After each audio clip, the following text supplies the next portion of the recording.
Gracias por haberme invitado y ser la primera exposición que me tocó dar. Bueno, la primera, por favor. Es poco el tiempo que tenemos y primero hacer una definición de lo que es el síndrome coronario agudo. Es un desbalance entre la oferta y la demanda de oxígeno al corazón, obviamente, y esto producido por un deterioro del flujo sanguíneo. Estos son conceptos generales, ¿no? Esto va a llevar a que el órgano se repercuta con isquemia miocárdica. Generalmente la causa es la aterosclerosis, existen otras causas, pero bueno, la idea ahora es más que nada hablar sobre el tratamiento del síndrome coronario agudo, ¿no? Generalmente la ruptura de esta placa es lo que nosotros hablamos como accidente de placa, ¿no? La que sigue, por favor. Hablar de síndrome coronario agudo es muy amplio, como para poder en 20 minutos o 30 poder abarcar todo lo que es. Solamente la fisiopatología nos llevaría como una hora a hablar de lo que es el accidente de placa.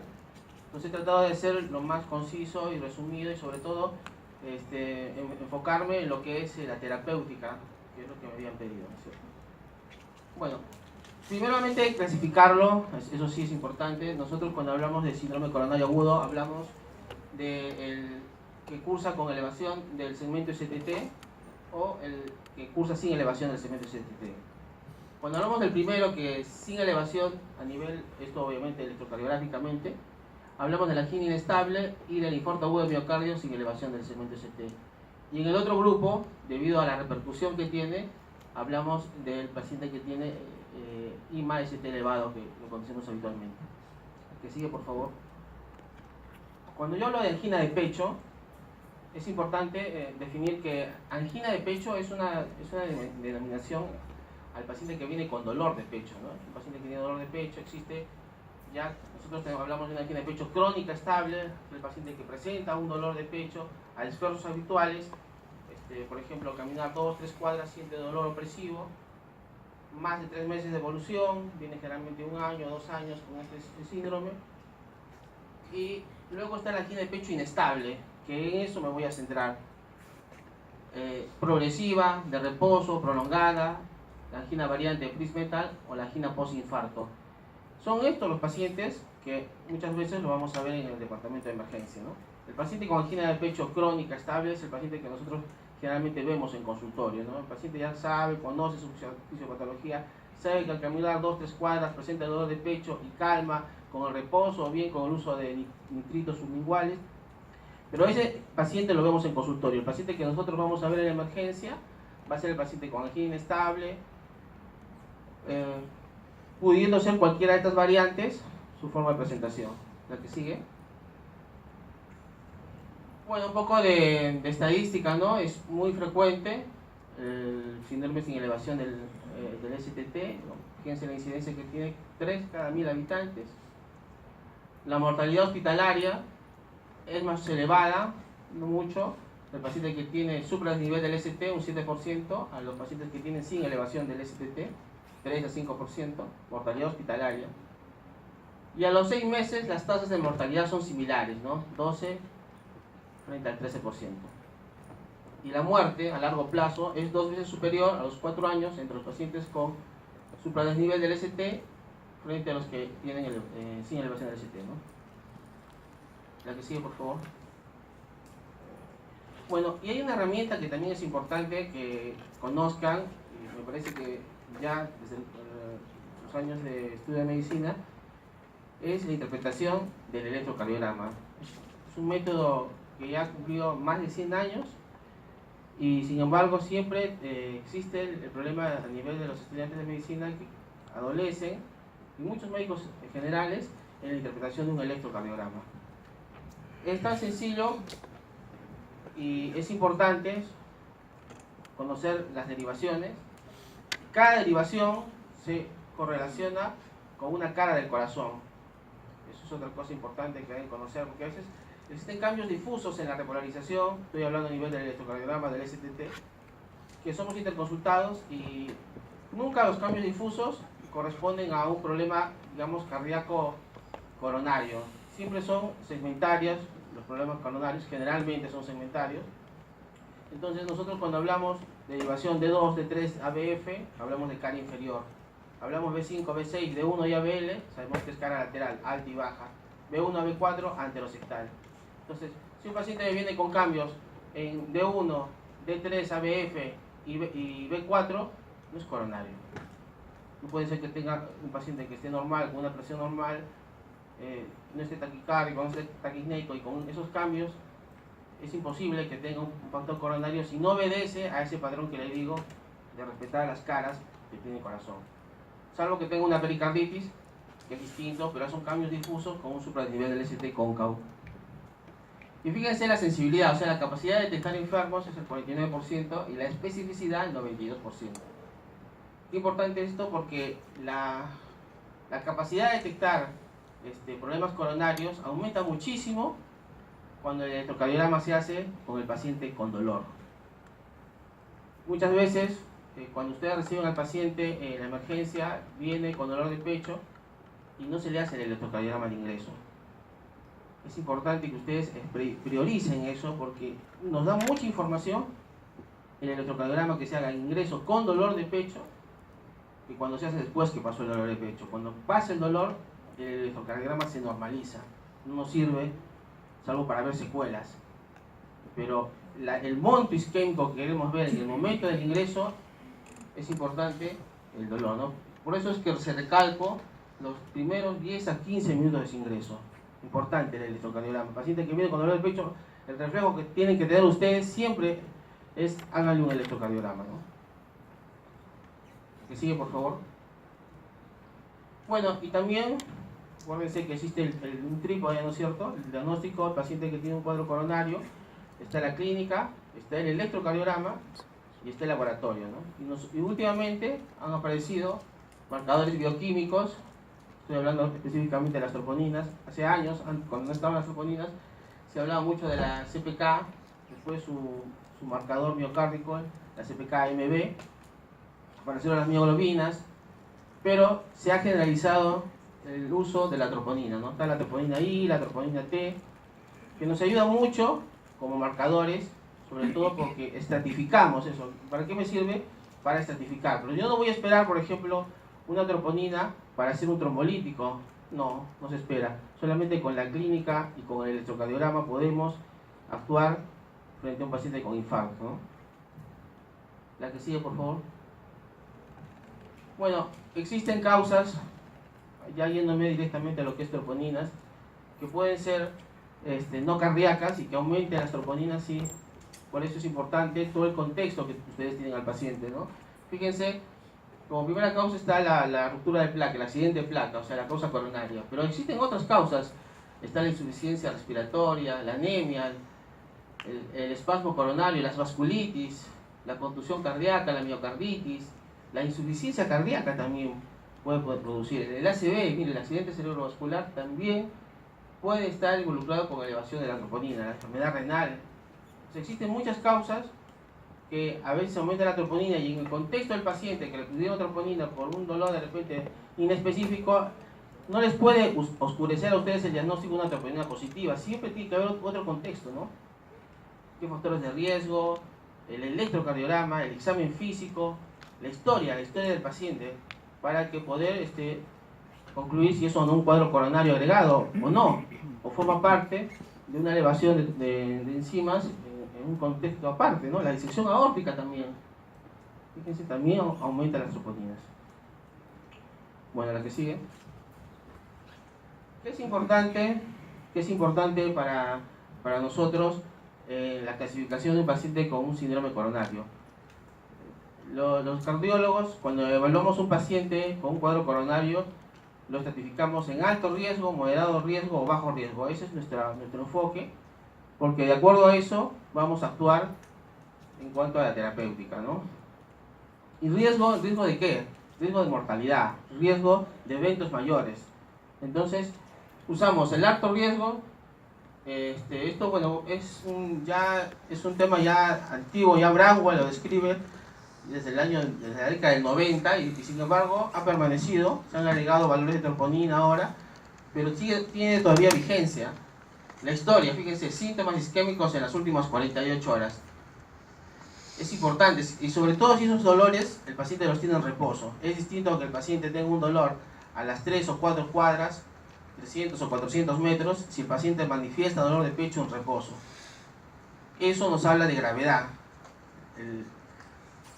La clínica, bueno, ¿qué importante es la clínica? Fíjense, el paciente si viene con clínica de insuficiencia cardíaca, con crépitos, rales crepitantes, la presencia de un soplo de insuficiencia mitral, puede que sea un soplo anterior, pero ante la sospecha del dolor de pecho y usted le escucha un soplo y encima tiene crépitos, tenemos que pensar en que la causa puede ser isquémica.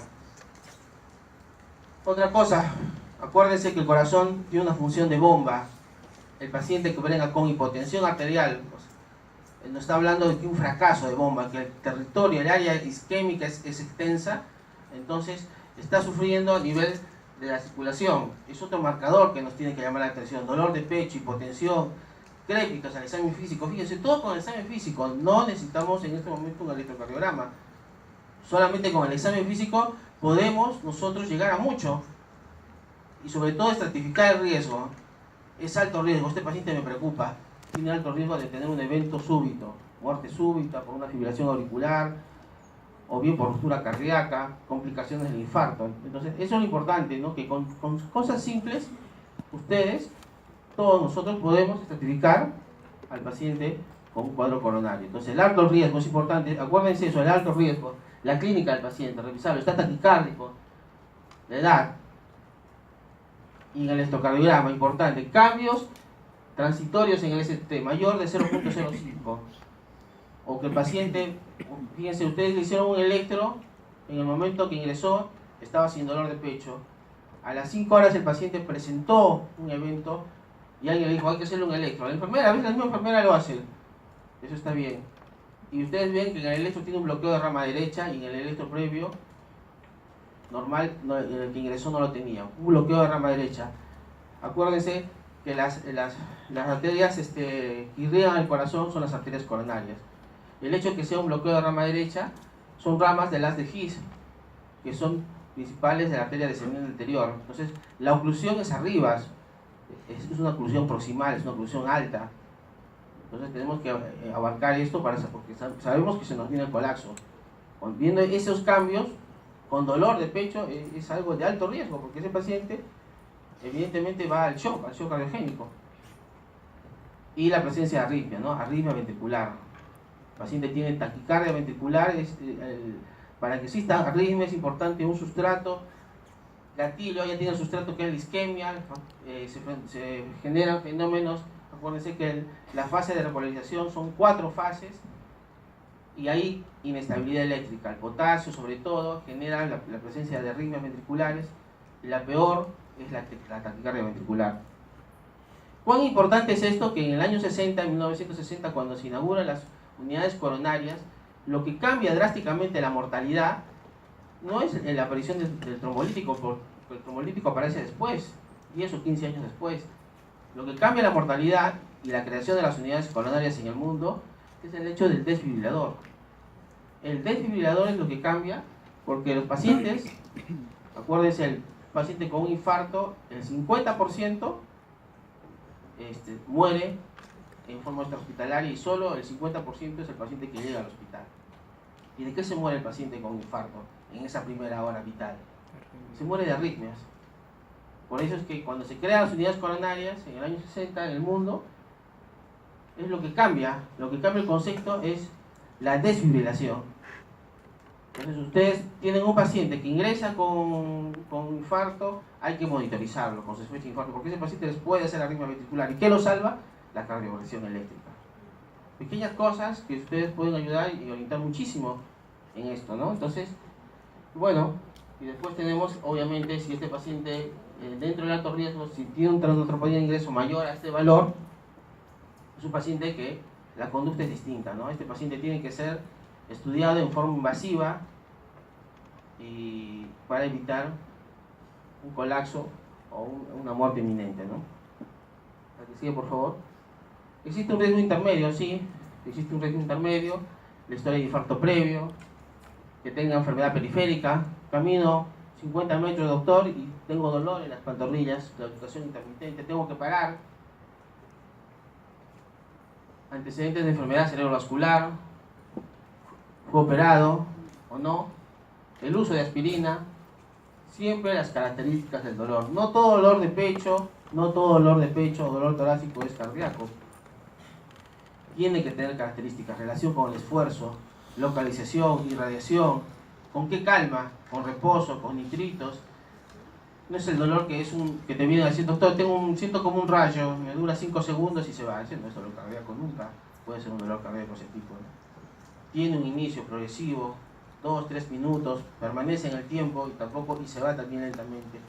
Y generalmente alivia con reposo o con el uso de nitritos sublinguales. La edad mayor de 70 años.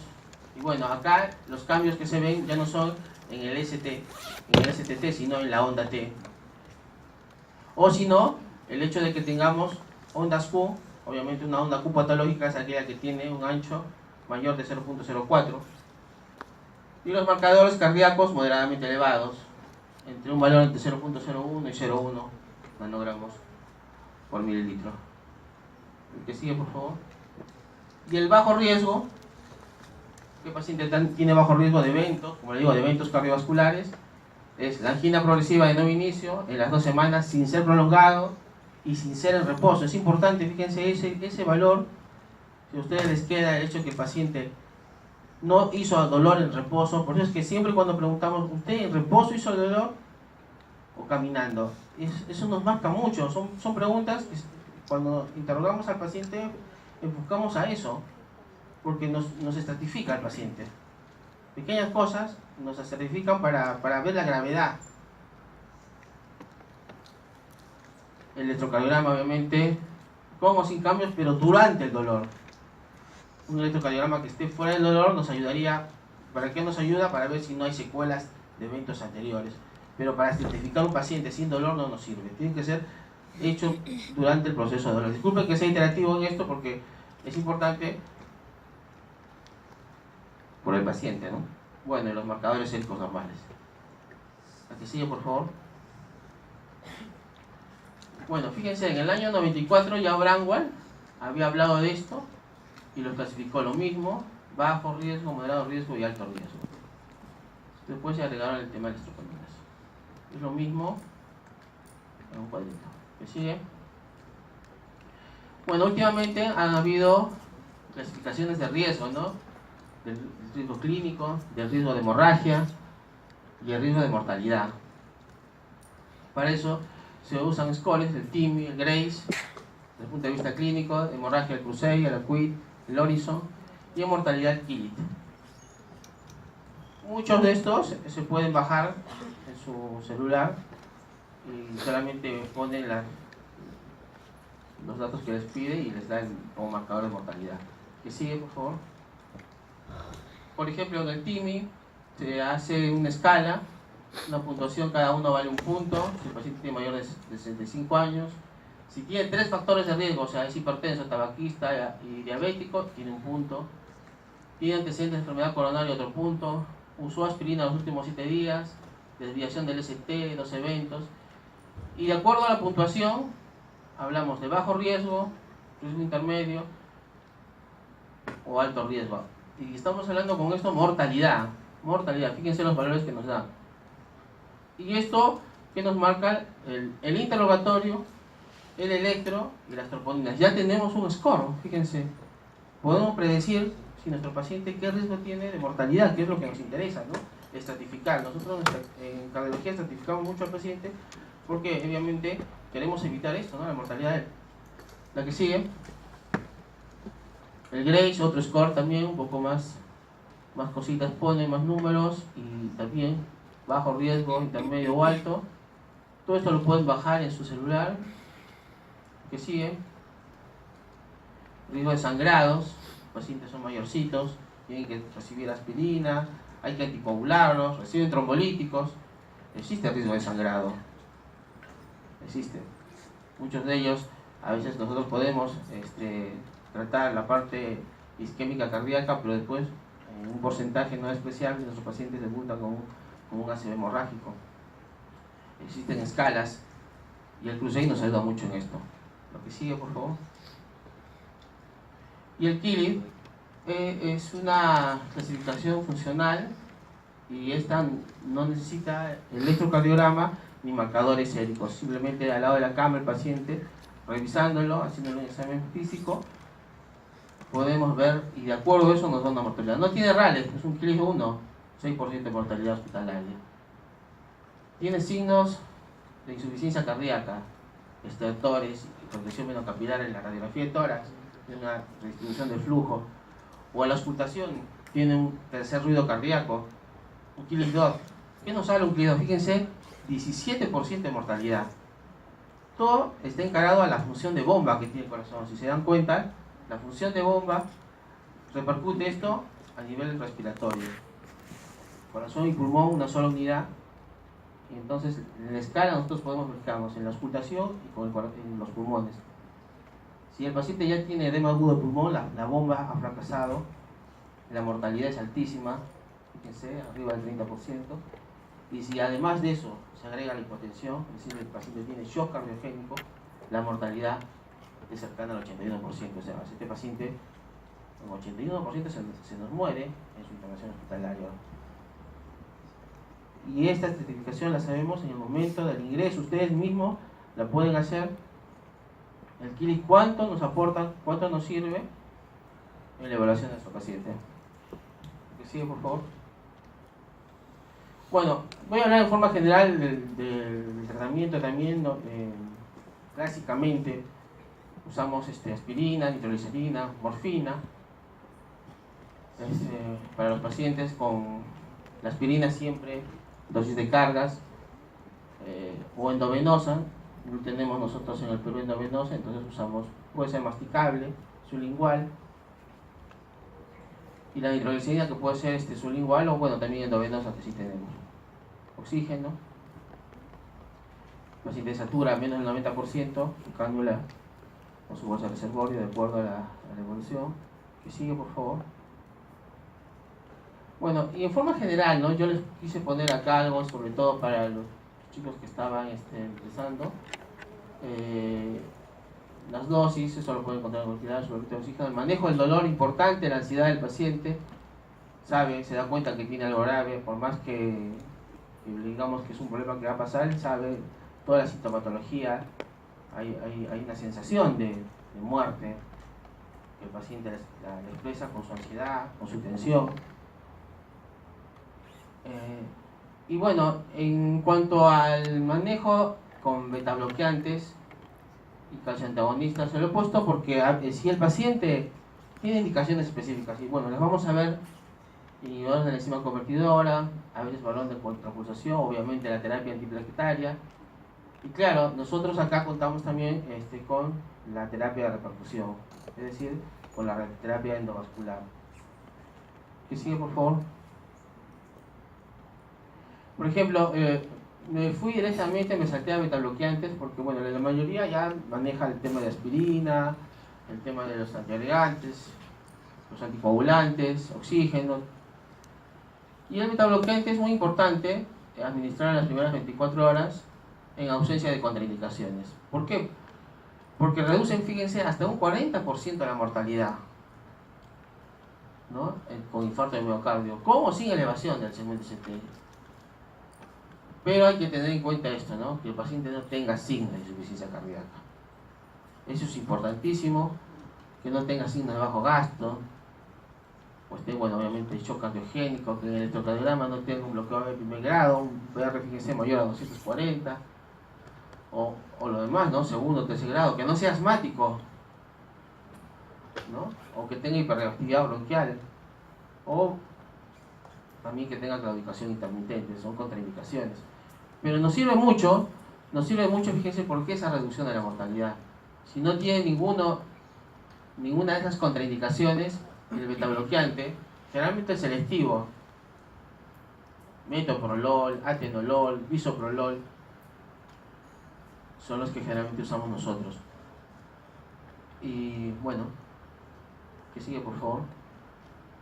Y siempre empezando despacito, ¿no? Con el betabloqueante nunca empezamos con dosis plena, siempre vamos bien despacio por el tema de no cruzar ese límite en llevarlo a la insuficiencia cardíaca, porque Si empezamos con dosis altas y el paciente está en un cuadro, en una situación limítrofe, podemos llevarlo a la insuficiencia cardíaca al paciente. Y la mayoría tiene una vida media de 8, 12, 16 horas y hay que esperar eso. Sin embargo, en esas 8 horas el paciente se puede descompensar y puede requerir otro tipo de intervención. Y de repente fue iatrogénico porque le dimos muchas dosis de beta-bloqueante. Bueno, los inhibidores de la enzima convertidora, los IECA, disminuyen la mortalidad y además no solamente eso, sino que ayudan mucho en el tema de los pacientes con infarto, del remodeling, de todo lo que es la apoptosis a nivel cardíaco. Obviamente está contraindicado en todo paciente que esté hipotenso, que esté chocado, que tiene estenosis bilateral arterial renal. Y también la administración intravenosa. Nosotros sí contamos con enalaprilato, pero generalmente, salvo que el paciente tenga indicaciones precisas, podemos usarlo, si no, no. ¿El que sigue, por favor? Los calcioantagonistas, verapamilo, diltiazem, a veces lo hemos usado en pacientes, pero es importante. No tienen que tener, como con el betabloqueante, insuficiencia cardíaca. No tienen que tener síntomas de falla de bomba. Lo mismo, acuérdense que es un cronotrópico negativo. Van a actuar, pueden potenciar síntomas, pueden llevar al paciente a insuficiencia cardíaca si no seleccionamos bien nuestros pacientes. Y siempre empezar con dosis bajas, lo más bajitas, y de acuerdo a eso ver la tolerancia. Nadie nos apura en esto. La tolerancia es importante del paciente. ¿Qué presión, qué frecuencia empezamos? Eso también es otra cosa. ¿Qué presión tiene el paciente? ¿Qué frecuencia empiezo? Y ahí es mi seguimiento. El que sigue, por favor. Y las estatinas, bueno, las estatinas han cambiado muchísimo. Se usan en dosis altas. Ya ha habido estudios sobre esto. Nosotros generalmente en el paciente con cuadros coronarios usamos, por ejemplo, la atorvastatina a 80 miligramos por día. Y si va a ser intervenido, lo hacemos durante un año. Y después le bajamos a 40 miligramos. La que sigue, por favor.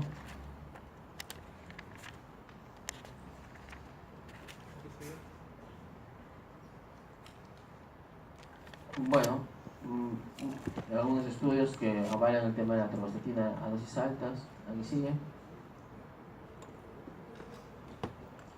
Y la heparina, mejor las de bajo peso molecular, pero si no las tenemos, la heparina sódica se puede usar tranquilamente. La adición de la aspirina al clopidogrel también como terapia antiplaquetaria. La que sigue, siempre. Y bueno, esto no, y eso más que nada a título informativo, porque en el Perú no tenemos inhibidores de la glicoproteína 2B3A. Teníamos hasta hace 6 años el tirofibam, pero por ser un producto carísimo para la industria, en los hospitales no lo compraban, se compraban en Lima, en algunos lugares se usó, pero después lo sacaron del mercado. No tenemos inhibidores y en nuestro arsenal terapéutico, sobre todo cuando nosotros intervenimos a un paciente desde el punto de vista percutáneo, nos es difícil a veces seguir trabajar al no tener esta medicación que es importante en la estabilización de placa. La que sigue. Bueno, obviamente en un hospital nosotros evaluar la función de bomba directamente con un ecocardiograma es importantísimo, ¿no? La estratificación también de riesgo nos sirve mucho y sobre todo nos ayuda en los diagnósticos diferenciales. Disección aórtica, una pericarditis, una embolia de pulmón, son muchas cosas que nos ayudan en el diagnóstico diferencial con un ecocardiograma bidimensional. Solamente la imagen cardíaca nos ayuda en esto. La que sigue, ¿estoy bien el tiempo?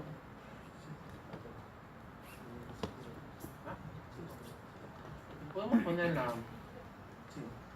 Yo, bueno, estoy a cargo acá antes de terminar, quería mostrarles lo que estamos haciendo aquí en el hospital hace ya 4 años que venimos haciendo cardiología intervencionista, es una subespecialidad de la cardiología, en la cual intervenimos a los pacientes con infarto agudo de miocardio, la primera, y tenemos como vías de acceso a la arteria femoral o también la arteria radial, o la humeral, en caso, y hacemos lo que se llama angioplastías, cateterismo coronario y angioplastías.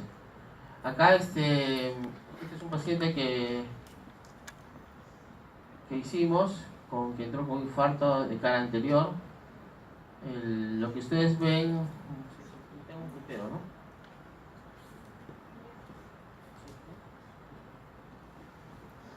Bueno, se ve en el medio es la columna, ¿no? La columna vertebral, lo que salen son las costillas, la sombra es el corazón y las coronarias son las que están saliendo, son dos sobre todo, que se ramifican, y el extremo que sale de arriba, eso es el catéter.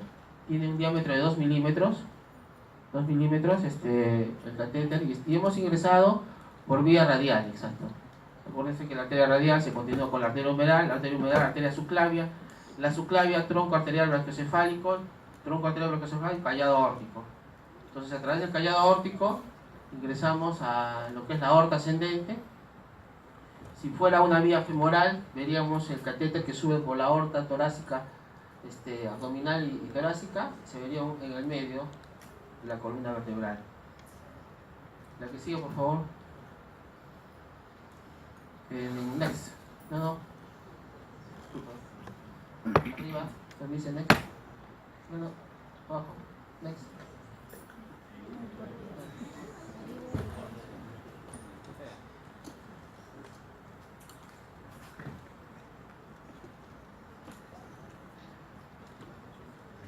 Son imágenes un poco pesadas. Bueno, acá tenemos en otra vista. Exacto. Fíjense, acá está magnificado. Nosotros vemos así porque la coronaria tiene 3 a 4 milímetros, la arteria coronaria. Entonces acá magnificamos para poder verlo. El problema que tenía, bueno, no sé si permítanme un ratito, lo voy a mostrar. Esta es la arteria comprometida. Fíjense, la luz está disminuida en más del 50%. Es la arteria descendente anterior, es una de las arterias más importantes que nosotros tenemos. El paciente, si esto se logra tapar, el paciente entra en edema agudo de pulmón o puede ser un shock cardiogénico.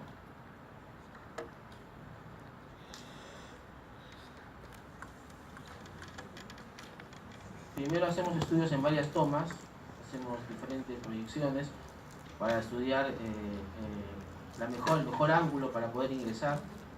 Acá estamos, el paciente está despierto, es otra cosa, el paciente no está dormido, no usamos anestesia general, solamente usamos anestesia local, o sea, 1 centímetro de lidocaína a nivel del trayecto radial que hacemos en la región radial, y después el paciente está despierto, conversando. Es importante en este estudio que el paciente me diga, porque cuando yo empiezo a intervenirlo, lo que me marca a mí el paciente, ¿no? que está yendo bien o está yendo mal. El paciente me dice que, doctor, estoy con más dolor de pecho.